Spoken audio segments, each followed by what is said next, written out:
Hello friends, welcome to the new episode of my channel. আমি অরিত্র। এখন এই ভিডিওর মধ্যে আমরা কিছু লেটেস্ট আপডেটস নিয়ে কথা বলবো। ভিডিও সব থেকে প্রথম আপডেট হচ্ছে স্পিরিট ছবিকে কেন্দ্র করে সন্দীপ রেড্ডি বাংলা কিন্তু অফিসিয়ালি জানিয়ে দিয়েছেন যে এই ছবির নায়িকা হতে চলেছেন তৃপ্তি দিবড়ি। ইয়েস, দীপিকা পাডুকোনের সাথে এই যে ঝামেলা যেটা, সেটার ব্যাপারে লাস্ট কদিন ধরে বিশাল খবর ঘুরছিল।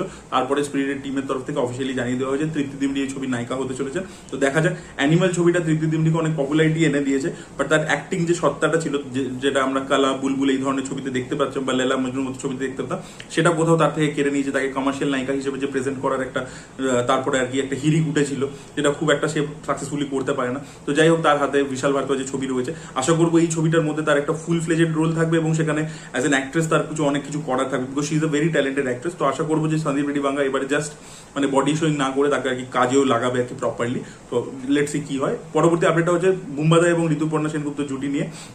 তো বুম্বার জুটি ফিরে আসছে, সেটা হচ্ছে শ্বশুরবাড়ি জিন্দাবাদ 25 বছর উপলক্ষে রিলিজ করতে চলেছে 30th মে।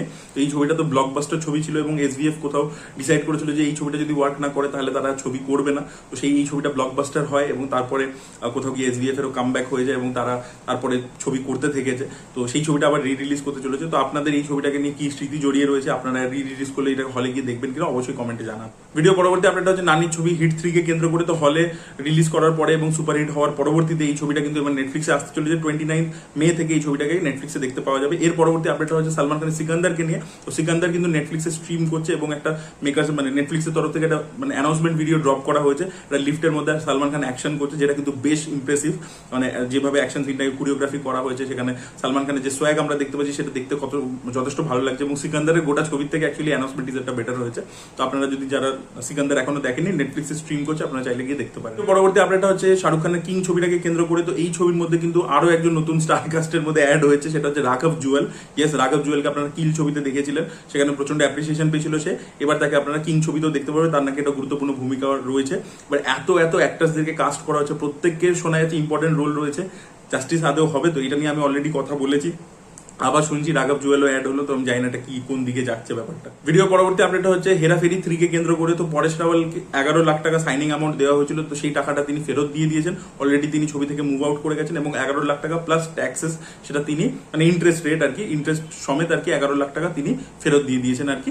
এবং তিনি এই ছবির থেকে বাদ হয়ে গেছেন এবং শোনা যাচ্ছে নাকি পঙ্কজ ত্রিপাঠীকে নতুন বাবু ভাইয়া হিসেবে আমরা দেখতে পারি। মেকার্সরা নাকি তাকে কাস্ট করার প্ল্যান করছে।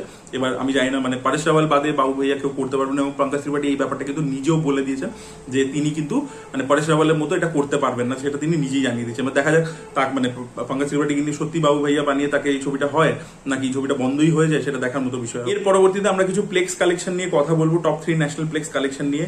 তো দ্য একেন বেনারসে বিভীষিকা এই ছবিটা নিজের ফার্স্ট উইকে যে কালেকশনটা করে দেখিয়েছে, সেটা একটা পুজোর সময় কালেকশন হয়, মানে এটা একটা জাস্ট গরমের ছুটির উইন্ডোতে রিলিজ করে এই ছবিটা যে কালেকশন করে দেখিয়েছে, দুর্গাপুজোর সময় সেই কালেকশন কিন্তু বাংলা ছবি দেখে সচরাচর।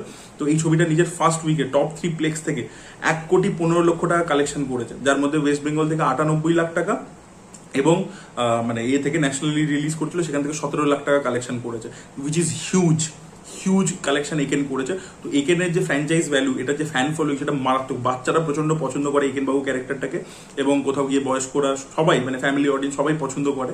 এবং এটা কিন্তু এসভিএফ কিন্তু মানে গ্র্যাজুয়ালি কিন্তু ওভার দ্য ইয়ার্স তারা কিন্তু সিরিজ কন্টিনিউসলি বানিয়ে গেছে। কিছু সিজন আন্ডার পারফর্ম করেছে, তা সত্ত্বেও কিন্তু কন্টিনিউসলি বানিয়ে গেছে। ছবিগুলো বানিয়েছে, সেগুলোকে স্কেল আপ করেছে।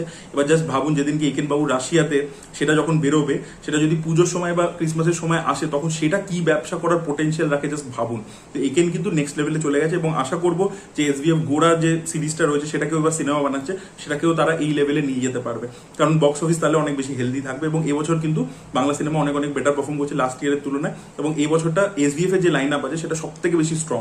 দুর্গাপুজো বলুন, ক্রিসমাস বলুন, প্রত্যেকটা জায়গায় কিন্তু এসভিএফ এর ছবি যেগুলো রয়েছে আপকামিং জায়গায়। আমার বস ছবিটা উইন্ডোজ প্রোডাকশনের ছবি, শিবপ্রসাদ নন্দীদারের ডিরেকশনের ছবি। তো এই ছবিটা 2 সপ্তাহ মিলিয়ে টোটাল ন্যাশনাল প্লেক্স থেকে কালেকশন করছে 1.08 crores। ইয়েস, এবং সেকেন্ড উইকে পার্টিকুলারলি যদি বলি, ওয়েস্ট বেঙ্গল থেকে 36 লক্ষ টাকা করেছে এবং ন্যাশনালি 2 লক্ষ টাকা করেছে, টোটাল 38 lakhs কালেকশন করেছে। এবং এটাও কিন্তু ওভারঅল মিলিয়ে যদি আমি দেখি, বাংলা ছবি যা পারফর্ম করে সচরাচর প্লেক্সে যা কালেকশন করে, সেই তুলনায় কিন্তু বেশ ভালো একটা কালেকশন কিন্তু আমার বস করেছে। বাট একেন কিন্তু এবছরে এখন অব্দি সব থেকে হাইয়েস্ট। এবং এসভিএফ এর যেটা আমি বলছিলাম যে এসভিএফ এর কিন্তু এর আগেও যদি দেখেন কিলবিল সোসাইটি, সেটাও তারা হিট দিল। তারপর সত্যি বলে সত্যি কিছু নেই সেটাও ডিসেন্ট পারফর্ম করেছে। এই রাত তোমার আমার সেই ছবিটাও কিন্তু ভালো পারফর্ম করেছে, যেরকম নিজ ছবি ছিল সেই অনুযায়ী ভালো পারফর্ম করেছে।